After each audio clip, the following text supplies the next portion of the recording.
कुमार विश्वास हमारे साथ आ गए हैं, जाने माने कवि। कुमार, राहत साहब नहीं रहे। रोहित, ये मेरे लिए निजी रूप से बहुत बड़ा धक्का है और कोरोना की जो अपने निजी वर्तुल में सबसे बड़ी जो उसका आक्रमण है, ये पहला है। और मेरी सुबह ही उनके परिजनों से बात हुई थी, तो पिछले चूंकि 15 साल से आप भी जानते हैं और सभी इंटरनेट के थ्रू जितना लोग जानते थे, किसी एक कवि के साथ जो सबसे ज्यादा उन्होंने सफर किया, सबसे ज्यादा वक्त बिताया, उनमें से मैं रहा हूँ और उनके परिजनों में एक तरह से सम्मिलित रहा हूँ और बड़ी दोस्ती की खट्टी मीठी यादें उनके साथ हैं। राहत भाई का जाना बेसिकली कबीरों की परंपरा के एक बड़े स्कूल का बंद होना है। अब ये दौर तो ऐसा है कि इसमें तो पूरी दुनिया में ही कम लोग बचे हैं जो बिना किसी झिझक के, बिना किसी खौफ के, धर्म के अलंबरदारों से बिना डरे, सरकारों की आंख में आंख डाल के अपनी बात कहने की हिम्मत रखते हैं। उनमें राहत भाई एक रहे और यह तेवर आज से नहीं था, ये तेवर पुराना था, बल्कि अब तो और एक सूफी तबीयत की तरफ बढ़ रहे थे वो। और बड़ा नुकसान है, एक ऐसी जिंदादिल जिंदगी खामोश हुई है, एक पुल गिरा है हिंदी और उर्दू के बीच का।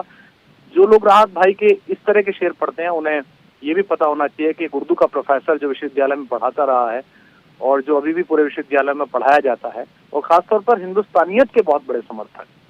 मैंने उन्हें दुबई में, मस्कत में, बहरीन में, लंदन में, अमेरिका में, जहां हिंदुस्तानी पाकिस्तानी दोनों मौजूद होते थे, वहां हिंदुस्तानियत के लिए लड़ते हुए, अड़ते हुए और गरजते हुए देखा है।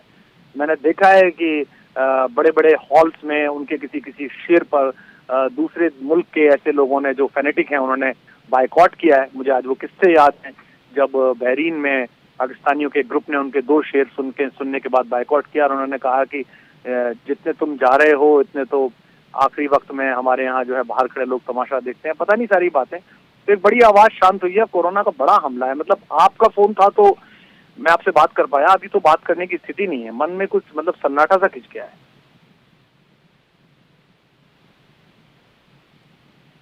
और हम चाहेंगे आप रहें हमारे साथ, क्योंकि आप भी जिस स्थिति में होंगे इस समय, हम अपने दर्शकों को भी और आपको भी उनके कुछ ऐसे शेर सुनाना चाहते हैं जो कि हमेशा उनके ना होने पर भी इस देश के हर आदमी के जहन में गूंजेंगे।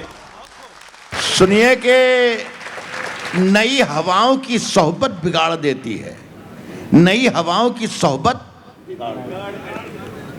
कबूतरों को खुली छत बिगाड़ देती है, कबूतरों को खुली छत बिगाड़ देती है, कबूतरों को खुली छत बिगाड़ देती है। जो जुर्म करते हैं इतने बुरे नहीं होते, सजा न दे के अदालत बिगाड़ देती है। तो कुमार विश्वास हमारे साथ लाइन पर है। कुमार विश्वास, उनके जो कुछ शेर बहुत ज्यादा याद आते हैं, जो आप जिक्र कर रहे थे अभी उनके तेवर का, कि कोई सरकार में हो ना हो, राजनीतिक तौर पर मजबूत हो ना हो, वो चुनौती देने का जो मादा उनमें था वो शायद किसी और शायर में नहीं था। उन्होंने लिखा है, बन के हादसा बाजार में आ जाएगा, जो नहीं होगा वो अखबार में आ जाएगा, चोर उचक्कों की करो कद्र की नहीं मालूम, कौन कब कौन सी सरकार में आ जाएगा। ऐसे शेर किसी और के आपने पढ़े हैं हाल फिलहाल? और कौन से उनके लिखे हुए ऐसे शेर हैं जो आप कभी भूल भी नहीं पाएंगे? बड़ी बात तो रोहित भाई ये है कि ऐसा शायर मिलना मुश्किल है जिसे दूसरों के हजारों शेर याद हों। राहत भाई के साथ सफर करने के 2 जो खास कारण थे मेरे और उनके, म्यूचुअल थे। वो ये थे कि मुझसे वो हिंदुस्तान के बारे में और हिंदी के बारे में और धर्म जगत के बारे में काफी सारी बातें पूछते थे। हिंदी की कविताएं बहुत सुनते थे और मुझे उनके बहाने ऐसे शायरों को सुनने का उनके मुंह से मौका मिला जिनको मैं कभी नहीं जान सकता था। बहुत छोटे छोटे शायरों के शायर जिनका कोई एक शेर वो मुझे सुनाते थे कि देखो इलाहाबाद का वो शायर था, उसने इस मौके पर ये शेर कहा था, जो बाद में मेरी निजामत में काम आए, मेरे संचालन में काम आए और मेरे स्मृति कोश में वो स्थायी रूप से घर कर गए वो शेर।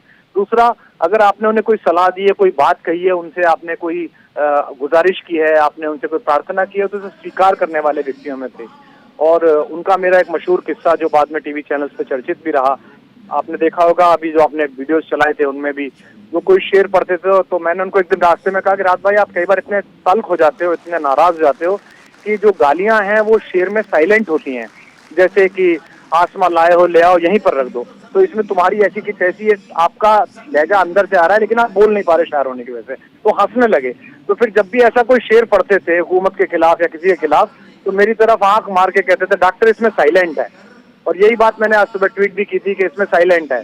तो वो एक उनकी मोहब्बत थी मेरे प्रति बहुत ही ज्यादा, और मैं ये मानूंगा कि मेरे कैरियर में और मेरे पीछे खड़े होकर मुझे दुआएं देने वाले लोगों में, मुझे आगे बढ़ाने वाले लोगों में, ये उन्हीं का करिश्मा था कि उनकी सदारत में मैंने ऐसे सैकड़ों मुशायरे पढ़े जहां मुझ जैसे हिंदी के कवि को और शुद्ध भाषा के उच्चारण वाले व्यक्ति को स्वीकार करने में दिक्कत हो सकती थी, और ऐसा मेरे जैसे बहुत सारे लोगों पर उनका इस वक्त मेरे ख्याल से सबसे ज्यादा जरूरत की राहत इंदौरी जैसे एक शायर की, जो बेखौफ और सच बोलता था। और सबसे बड़ी बात है कि ऐसे समय में जब लोग खेमों में बट गए हैं, वो इस सांप्रदायिक विमर्श से बाहर थे।